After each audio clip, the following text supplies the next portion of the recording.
स्वागत है आपका दोस्तों। काफी टाइम से हमारे पास रिक्वेस्ट आ रही थी कि बार बार आप ICR JRF PG soil science के लिए इम्पोर्टेंट बुक्स की लिस्ट बताओ। और आज इस वीडियो में हम उन सारी चीज़ों के बारे में बात करेंगे जो आपको आईसीआर पीजी एग्जाम में क्लियर करने के लिए ज़रूरत है। वो बुक्स, वो स्ट्रेटेजी क्या होनी चाहिए, कौन सी बुक्स कितनी डेप्थ में पढ़नी चाहिए। बिकॉज देखो, हम इसलिए नहीं आए हैं अभी इस प्लेटफॉर्म पे कि आपका काम और मुश्किल कर दें। आपको अगर मैं 10 बुक बताऊं कि ये बुक पढ़ लो, वो बुक पढ़ लो, ये पढ़ लो, वो पढ़ लो, तो सिलेक्शन तो वैसे भी हो जाना। 10 बुक पढ़ के सिलेक्शन तो हर किसी का हो जाएगा। आप वीडियो ये इसलिए देख रहे हो बिकॉज आपको चाहिए कि कौन सी बुक से सर बताओ, इस बुक से कितनी डेप्थ से क्वेश्चन आता है, इस बुक से कौन से इंपॉर्टेंट चैप्टर्स हैं, ये बुक मुझे पढ़नी चाहिए नहीं पढ़नी चाहिए। उन सब रेफरेंस और स्टैंडर्ड बुक्स के बारे में बात करेंगे। फिर अपन रिवीजन बुक्स के बारे में भी बात करेंगे, तो कंप्लीट स्ट्रेटेजी शेयर करेंगे। तो बने रहिएगा लास्ट तक। और अपन आज शुरू करने वाले फिजिकल साइंस में जो सोयल साइंस के लिए पेपर देते हैं, उसके लिए इंपॉर्टेंट बुक्स। सबसे पहले गाइज, हमारी सोयल साइंस की गीता, वो है फंडामेंटल्स ऑफ सोयल साइंस। आप जो बहुत सारे लोग बहुत अलग अलग नाम से बोलते हैं, कोई गीता और सोयल साइंस बोलता है, कोई ग्रीन वाली बुक बोलता है, कोई फंडामेंटल आई ट्रिपल एस बोलता है, जैसा भी आप नाम लेना चाहें। इस बुक का आप ये मान लीजिए, ये बुक आपको एज ए बेस रखनी पड़ेगी। और इस बुक का हर कोई content, each and every line is important guys. In short, each and every line is important. हर एक चीज इम्पोर्टेंट है। इसको आप गोल के पी सकते हो, इतनी ज्यादा इम्पोर्टेंट है।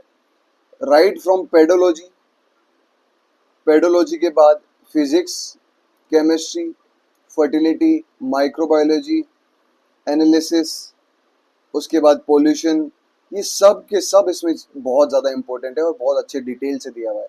कुछ स्टडीज आप छोड़ सकते हो, जैसे चैप्टर नंबर 1 इसमें से आप छोड़ सकते हो। कुछ माइक्रोन्यूट्रिएंट्स, और जैसे जैसे आप आगे चलते हो वैसे वैसे कुछ इंपॉर्टेंट कॉन्सेप्ट्स नहीं रहते हैं, वहाँ आप कुछ चीज़ें छोड़ सकते हो। बाकी आपको ये मान लो, इन शॉर्ट अगर मैं बोलूँ, तो आपको हर एक लाइन पढ़नी है। और कुछ बहुत rare of rare selected portion ही आपको छोड़ने हैं, जो कि मैंने बताया कि फर्स्ट चैप्टर छोड़ सकते हो। फिर आप जो इवेल्यूशन ऑफ सॉइल फर्टिलिटी है, उसमें कुछ स्टडीज दी हुई है, वो आप छोड़ सकते हो। ऐसे कुछ एक दो टॉपिक्स और है, बाकी सारी की सारी आपको डिटेल से पढ़नी पड़ेगी। फिर आते हैं अपन Biswas in Mukherjee text book of soil science. ये बुक भी बहुत ज़्यादा इंपॉर्टेंट है जेआरएफ के लिए, बहुत ही ज़्यादा। ये आपको एज ए बेस बनाने में बहुत ज़्यादा मदद करेगी, आपको क्लियर अंडरस्टैंडिंग देगी। अगर आप अभी BSc second year, BSc third year, BSc fourth year के स्टूडेंट हैं, तो एक बार इस बुक को जरूर पढ़ें। इसमें बहुत अच्छे से और पेडोलॉजी, केमिस्ट्री, बायोलॉजी, इनकी अच्छे से हिस्ट्री भी दी हुई है, और एक बेस बनाने में आपको बहुत ज़्यादा हेल्प करती है। तो ये मैं बोलूँगा कि इन दोनों बुक्स को आपको बिल्कुल नहीं छोड़ना है। ये दोनों बुक्स आपके पास होनी चाहिए, और इन दोनों बुक्स को आपको बहुत ज़्यादा डिटेल से पढ़ना है। कुछ भी कंफ्यूजन आती है आप पूछ सकते हो, अपने फ्रेंड्स से, अपने सीनियर से, अपने मेंटर्स से, हमसे, किसी से पूछ सकते हो। और इसको आप अच्छे से याद रखना है, ठीक है।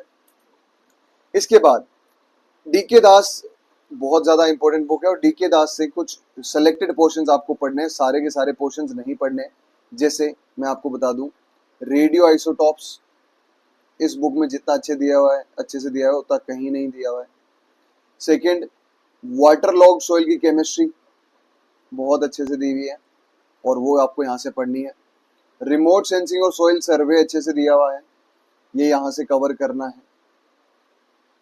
और आपका सॉइल इरोजन, ये ढंग से यहाँ से आपको पढ़ना है। बिकॉज देखो, आप हर चीज नहीं पढ़ सकते हो और सारी बुक्स नहीं पढ़ सकते हो।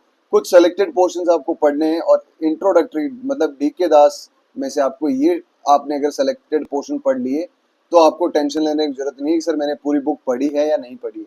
आईसीआर जेआरएफ की जितनी रिक्वायरमेंट है, ये 4-5 चैप्टर्स बहुत है उसके लिए, ठीक है। आगे बढ़ते हैं। ये देखो, मैं ऑलरेडी लिख चुका हूँ मैं। और रॉक्स एंड मिनरल्स आप अगर चाहते हो तो इससे पढ़ सकते हो। बाकी rocks and minerals new I triple S में भी अच्छे से दिए हुए, जो मैं आगे आपको बताने वाला हूँ। फिर अपन बात करते हैं रिवीजन के लिए आप सोइल साइंस ट्रेटाइज फॉलो कर सकते हो। बहुत सारे बच्चे मैंने ऐसे देखे हैं कि डायरेक्टली पूछते हैं, सर क्या मैं सोइल साइंस ट्रेटाइज से तैयारी करके मेरी रैंक आ सकती है? तो देखिए, सोइल साइंस ट्रेटाइज एक रिवीजन बुक है। इसको एक आप स्टैंडर्ड बुक मत मानिए। आई ट्रिपल एस के अलावा दूसरी बुक लोग यही रखते हैं, बाकी कोई और बुक रखते ही नहीं है। तो प्लीज़ गाइज, इसको सिर्फ और सिर्फ एग्जाम के 2 महीने 3 महीने पहले टच करें, उससे पहले इसको भूल जाएं, बिल्कुल भी मत पढ़ें। बिकॉज अगर आपको इफेक्टिवली तैयारी करनी है, बिकॉज ये जो बुक है ना वो फैक्चुअल ज्यादा है।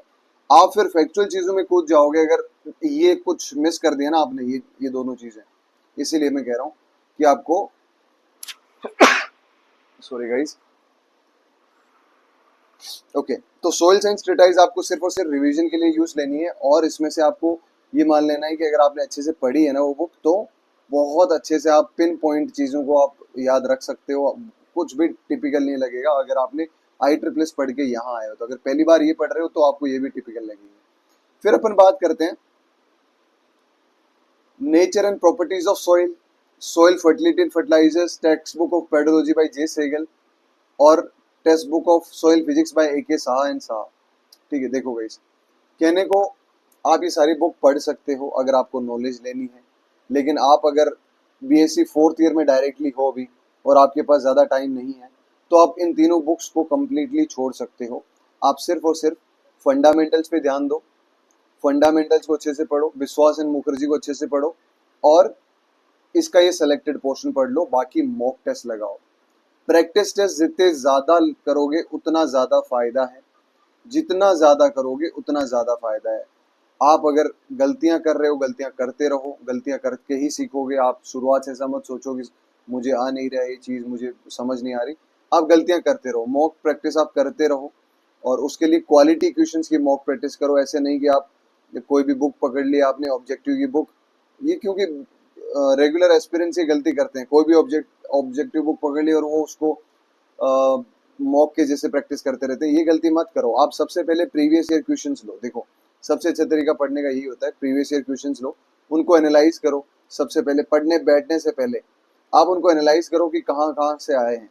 अब जैसे जैसे आप पढ़ोगे, लेट से वो DK दास का इस चैप्टर से पढ़ा आपने, तो यहाँ से कोई क्वेश्चन आया तो आपको डायरेक्ट पता चल जाएगा कि हाँ यहाँ से कोई क्वेश्चन आया हुआ है, तो आप उसको और अच्छे से याद कर पाओगे, राइट। और ऐसा ही आपको करते रहना है, मॉक टेस्ट प्रैक्टिस करते रहना है। इसके अलावा एक जो चीज़ सबसे इंपॉर्टेंट है, जो यहाँ मैंने अलग से नहीं डाली थी, मैं आपको बताना चाहता हूँ, वो है new IEEE introductory soil science, इसको अपन बोलते हैं। और न्यू IEEE में कुछ ऐसे पोर्शन है जो आपको वहीं से एक्सक्लूसिवली मिलेंगे, अच्छे से नहीं मिल पाएंगे इसके अलावा। और वो है कौन सा? नैनोटेक। नैनोटेक बहुत अच्छे से दिया हुआ है, इसमें एडिशन किया गया था। सोइल केमिस्ट्री के कॉन्सेप्ट बहुत अच्छे से समझाया गया। सोइल केमिस्ट्री आप फंडामेंटल की जगह इससे पढ़ सकते हो, कोई इशू नहीं है।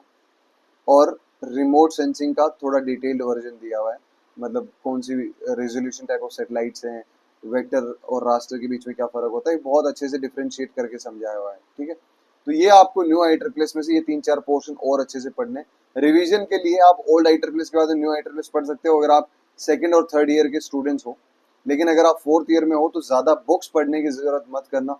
ज़्यादा बुक्स पढ़ने के चक्कर में आप वो चीज़ खो दोगे जो आपके पास एक्सपर्टीज थी, जो कि कॉन्सेप्चुअल क्लैरिटी। अलग अलग बुक पढ़ने से आपको लगेगा कि सिलेबस ज़्यादा है और आप रिवीजन इफेक्टिवली नहीं कर पाएंगे, और आपका ढंग से रिवीजन होगा नहीं। अब आपके मन में एक चीज़ और आ रही होगी, सर इसके अलावा जो पोर्शन है, जैसे फिजियोलॉजी का पोर्शन है, सेल बायोलॉजी का पोर्शन है, बायोमोलिक्यूल्स है, बायोकेमिस्ट्री है, एग्रोनॉमी है, एनवायरमेंटल साइंस है, स्कीम्स हो गई, मेटीरियोलॉजी होगी, उसको कहाँ से पढ़े? उसके लिए आपको बेसिक, आपको बहुत ज़्यादा डिटेल या डाइव इन करने की ज़रूरत नहीं है। मेटीरियोलॉजी के लिए आप सिर्फ और सिर्फ एक चैप्टर पढ़ सकते हो। आप SR रेड्डी का एक चैप्टर पढ़ सकते हो, बहुत अच्छे से मेटीरियोलॉजी दी है उस बुक में। आप general agriculture, agronomy, environmental science, इनके लिए नेमरा सुंडा, NR सुंडा, सिर्फ और सिर्फ इन 2-3 पोर्शन के लिए। बाकी आप ये मत सोचना NR सुंडा पढ़ लिया तो आपका ये पोर्शन हो जाएगा, बिल्कुल नहीं होगा।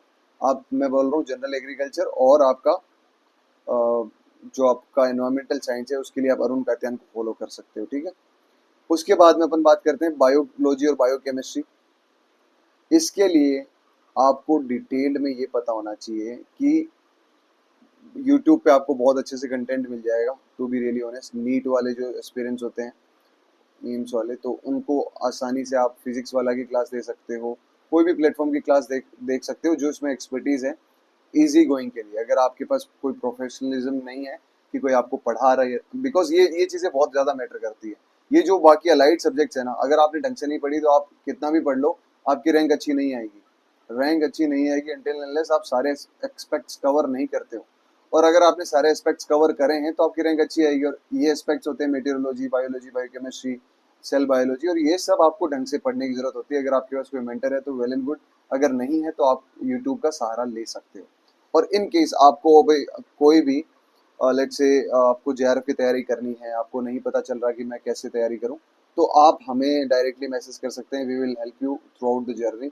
आप हमारे नंबर नोट कर सकते हो 939953077738, या सेम नंबर 9953077737। इन दोनों नंबर पे आप कभी भी कॉल कर सकते हो, कभी भी मैसेज कर सकते हो। आप ये एग्रोनॉमी और सोइल साइंस से अगर आप जेआरएफ की तैयारी कर रहे हो तो आप इस नंबर पे कांटेक्ट कर सकते हो और हमसे इन डिटेल जानकारी ले सकते हैं। और भी आपकी क्यूरीज कमेंट सेक्शन में लिखिए। Thank you so much for today. आगे वाले वीडियो में फिर मिलते हैं।